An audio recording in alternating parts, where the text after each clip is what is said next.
राधे राधे बच्चों, क्या हाल चाल है आप सभी के। उम्मीद है सभी लोग मस्त होंगे। और आज की जो हमारी क्लास होगी ये होगी इलेक्ट्रोमैग्नेटिक स्पेक्ट्रम की। बोर्ड एग्जाम के लिए टॉपिक बहुत इंपॉर्टेंट है।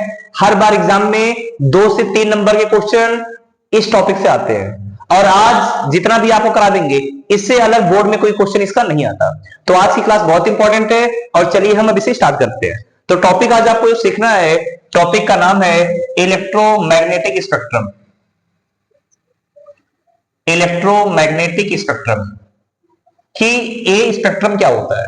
तो देखिए इलेक्ट्रोमैग्नेटिक वेव कैसे बनती है, कैसे प्रोड्यूस होती है, तो हमने सीखा था एक्सेलरेटेड चार्ज की वजह से या ऑसिलेटिंग चार्ज की वजह से इलेक्ट्रोमैग्नेटिक वेव प्रोड्यूस होती है।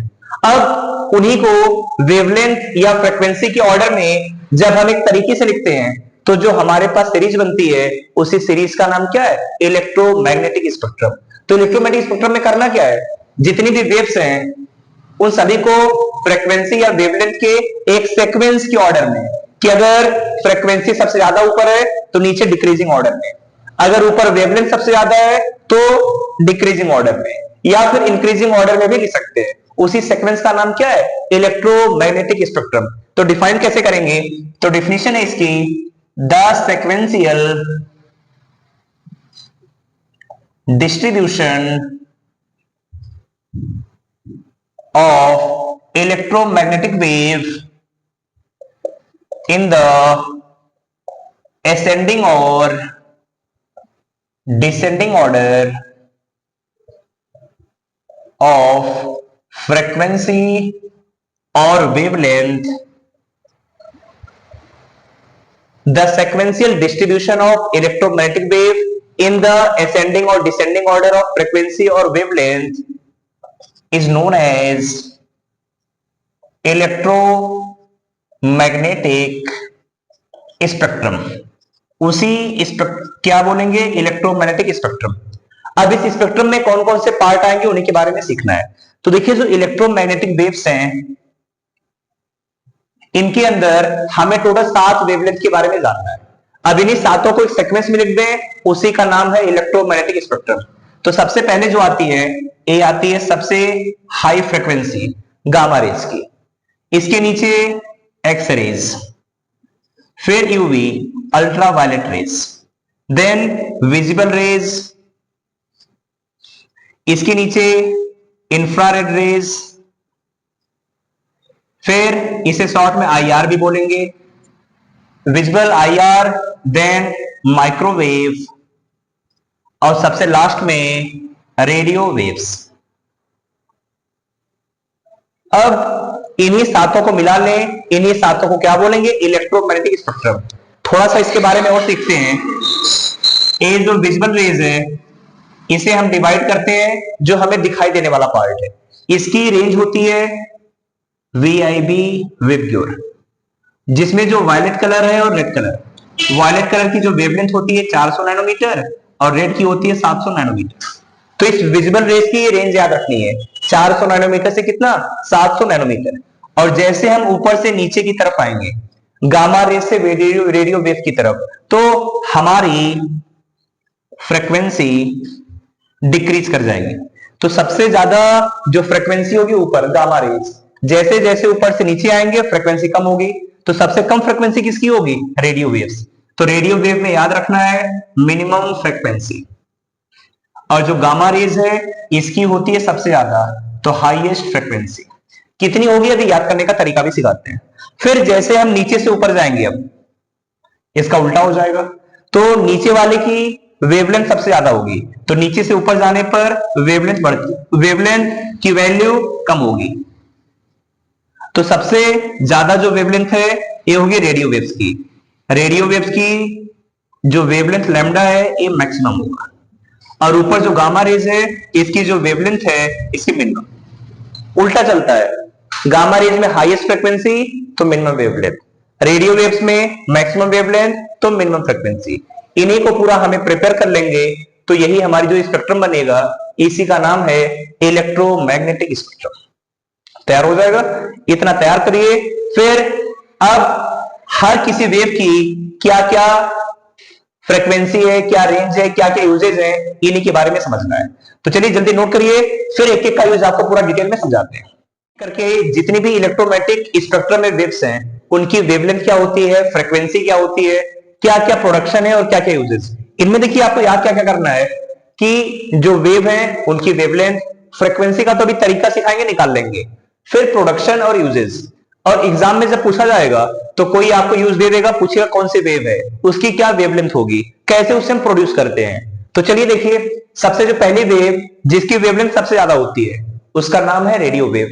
वेवलेंथ होगी ग्रेटर देन 0.1 मीटर, मतलब 1 इंटू 10 की पावर -1 से 1 इंटू 10 की पावर 4। 1 इंटू 10 की पावर 4 का मतलब है 10,000 मीटर तक। तो जो 0.1 मीटर से ज्यादा हो और 10,000 मीटर तक की जितनी भी वेव्स आती हैं, सब की सब आती है रेडियो वेव। इन्हें प्रोड्यूस कैसे करते हैं?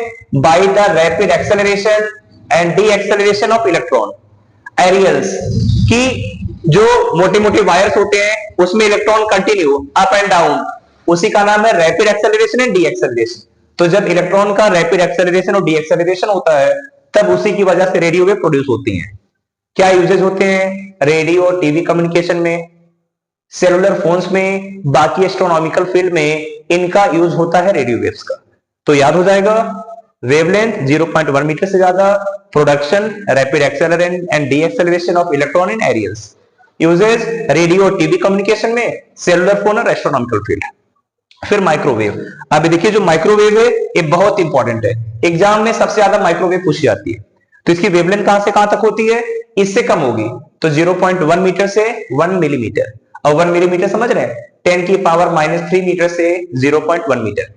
अब प्रोडक्शन, तो इसका प्रोडक्शन होता है क्लिस्ट्रॉन वॉल्व या मैग्नेट्रॉन वॉल्व में। यूजेस क्या क्या है इसके? रडार कम्युनिकेशन में यूज होता है, मॉलिक्यूलर और एटॉमिक स्ट्रक्चर को जानने के लिए यूज होता है, हुकिंग पर्पस में यूज होता है, और लॉन्ग डिस्टेंस कम्युनिकेशन में भी हम माइक्रोवेव का यूज करते हैं। तीसरे का नाम है इंफ्रारेड वेव्स, जिसे हम बोलते हैं आईआर वेव्स। इसकी वेवलेंथ याद रखिए 1 मिलीमीटर से 700 नैनोमीटर। तो 1 मिलीमीटर से 700 नैनोमीटर में जो आएगी इंफ्रारेड वेव। फ्रीक्वेंसी 3 इंटू 10 की पावर 11 से 4 इंटू 10 की पावर 14 हर्ट्ज। प्रोडक्शन, आईआर भी इंपॉर्टेंट है, इसका भी काफी बार एग्जाम में पूछा हुआ है। प्रोडक्शन याद रखिए, vibration of atom and molecules from hot bodies. देखिए जब किसी बॉडी को हम गर्म करते हैं तो गर्म करने पर जो उसके अंदर से वेव निकलती हैं, उन्हीं वेव को बोलते हैं infrared waves. Uses molecular structure को जानने के लिए यूज होता है, remote control of TV VCR. घरों में टीवी वीसीआर लगते हैं, उनका रिमोट जो होता है, रिमोट को जब हम कमरे को अंधेरा करके रिमोट को बटन को प्रेस करेंगे तो देखते हैं लाइट जलती है, वो लाइट से जो वेव निकल रही है वही कौन सी वेव है? Infrared wave. तो infrared wave, remote TV control VCR important है। बाकी मस्कुलर कंप्लेंट, मसल्स वगैरह में जो पेन वगैरह हो उसके पेन ट्रीटमेंट में भी आईआर का यूज होता है। ग्रीन हाउस इफेक्ट, वारफेयर, जब कभी कहीं पर वार वगैरह है तो देखते हैं एक गोला आता है, फेंकने से पूरा धुआं धुआं फैल जाता है। अब उसमें अगर देखना है दूर तक, तो दूर तक देखने के लिए हमें किसका यूज करना पड़ेगा? आईआर वेव का। बाकी ठंडियों में जब बहुत ज्यादा फॉग होती है तो ज्यादा दूर तक दिखाई नहीं देता, तो उसमें देखने के लिए भी किसका यूज करना है? इंफ्रारेड वेव का। फिर आता है विजुअल रेज। विजुअल रेज की वेवलेंथ होती है 700 नैनोमीटर से 400 नैनोमीटर। याद रहेगा तो पढ़ा भी है, 700 नैनोमीटर से 400 nanometer. Production, electron in the atom emit light when they move from one energy level to lower level. जब कोई इलेक्ट्रॉन एटम में हायर से लोअर लेवल पर जाता है तब जो वेव निकलती है वो कौन सी वेव होती है? Visual raise. इसका यूज देखते हैं, हम जो सब कुछ देख पा रहे हैं वो किसकी हेल्प से? Visual rays. To see the things, reflection, refraction, interference, diffraction, हर किसी में विजुअल रेज का यूज होता है। याद हो जाएगा। अब इसके बाद 3 वेव्स और हैं। अब कौन कौन सी वेव है उन पर बच्चों, अब ये जो 3 वेव्स कौन कौन सी हैं?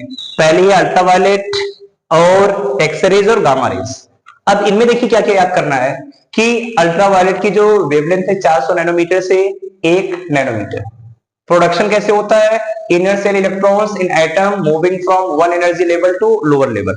कि जब एटम्स के इनर लेवल में इलेक्ट्रॉन एक लेवल से दूसरे लेवल पर जाता है तो अल्ट्रावायलेट। ज्यादा इंपॉर्टेंट नहीं है, प्रोडक्शन नहीं पूछा जाता, बट वेवलेंथ इंपॉर्टेंट है। इसका फिर यूजेस कहां कहां पे यूज होता है? तो सबसे पहले burglar alarm.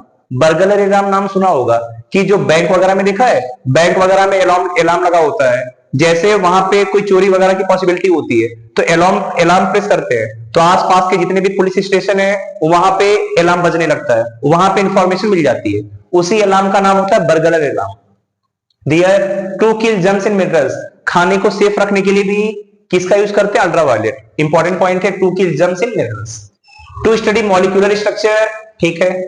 In detection of invisible writing, forge documents. देखा इनविजिबल राइटिंग, कभी भी सीआईडी या सीबीआई वगैरह में देखा हुआ जो रॉ वगैरह होते हैं वो अपने मैसेज को कन्वे करने के लिए इस राइटिंग का यूज करते हैं, तो उसे पढ़ने के लिए हम यूज कर सकते हैं अल्ट्रावायलेट रेज। देखा होगा मूवीज में पेपर एक जगह से दूसरी जगह पर जब ट्रांसफर होते हैं लिखा कुछ नहीं होता लेकिन रॉ वाले मैसेज को पढ़ देते हैं, तो वहां पे जो राइटिंग होगी इनविजिबल राइटिंग। अब इसके बाद एक पॉइंट बहुत इंपॉर्टेंट है, एग्जाम में इसी बार आया था कि जो वेल्डर्स होते हैं जब वो वेल्डिंग करते हैं तो स्पेशल टाइप के ग्लासेस क्यों पहनते हैं? ताकि वो अपने आंखों को अल्ट्रा वायलेट रेज से प्रोटेक्ट कर पाए। तो ये पॉइंट याद रखना है कि वेल्डर्स क्यों यूज करते हैं? अपनी आंखों को यूवी से प्रोटेक्ट करने के लिए।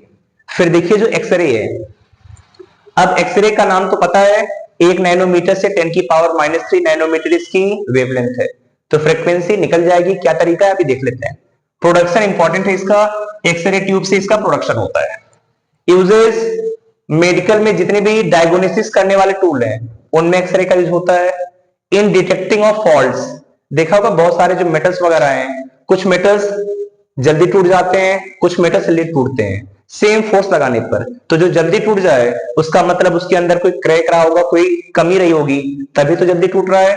तो उसमें क्रैक्स वगैरह पता करना है तब भी एक्सरे का यूज होता है। बाकी बॉडी का कोई पार्ट फ्रैक्चर है या बीमार है, कोई पार्ट बीमारी है किसी पार्ट में, उसे चेक करने के लिए भी एक्सरे का यूज होता है। तो ये वाला पार्ट इंपॉर्टेंट है। सबसे last gamma rays, wavelength 10⁻³ nanometre से कम होंगी तो फ्रीक्वेंसी निकल जाएगी इसकी। प्रोडक्शन कैसे होता है? Radio active DK of nucleus, तो न्यूक्लियस के डीके होने से गामा रेज का प्रोडक्शन इंपॉर्टेंट है। यूज कहां पर होता है? For food preservation by killing pathogenic micro organism. ये जो छोटे छोटे पैथोजेनिक माइक्रो ऑर्गेनिज्म होते हैं उनसे प्रोटेक्ट करने के लिए गामा रेज का यूज होता है। बाकी ट्यूमर, कैंसर जिन्हें बीमारी होती है उनकी अगर हम जब ट्रीटमेंट करते हैं तो वहां पर उनकी जब थेरेपी होती है तो वहां पर हम गामा रेज का यूज करते हैं। तो इतने पॉइंट हैं जो आपको प्रिपेयर होनी चाहिए। सात पढ़ लिए, रेडियो, फिर माइक्रोवेव्स, फिर उसके बाद इंफ्रारेड, फिर विजिबल, अब यूवी, एक्सरे और गामा रेज। अब देखिए जो फ्रीक्वेंसी निकालने का तरीका है ये भी आपको सिखाते हैं कैसे निकालते हैं। तो मान लिया हमारे पास कोई वेवलेंथ है जिसकी वैल्यू दे रखा है 10⁻³ मीटर, पूछ रहा है फ्रीक्वेंसी कितनी आएगी। तो एक तरीका याद रखिए, C = F × लैम्डा, जहां C स्पीड ऑफ लाइट है, F फ्रीक्वेंसी और लैम्डा है वेवलेंथ। तो जो फ्रीक्वेंसी आती है C/λ, 3 × 10⁸, लैम्डा 10⁻³ तो ये ऊपर जाएगा तो 10⁻11। फ्रीक्वेंसी की यूनिट क्या आती है? हर्ट्ज। तो इस तरीके से हम निकाल सकते हैं फ्रीक्वेंसी निकालना C/λ। कोई हमें दूसरा दे दिया कि लैम्डा है 100 नैनोमीटर, तो इसकी फ्रीक्वेंसी क्या होगी? तो पहले नैनोमीटर को मीटर में बदलिए, 10⁻⁻9 मीटर। अब जैसे लैम्डा आ गया तो फ्रीक्वेंसी है, इधर फ्रीक्वेंसी का क्या तरीका है? C/λ, 3 10⁸, लैम्डा है यहाँ 2 0 तो -7, ऊपर जाएगा 3 × 10⁻15 और फ्रीक्वेंसी हर्ट्ज। तो इस तरीके से किसी वेव की वेवलेंथ पता है तो फ्रीक्वेंसी को हम निकाल सकते हैं।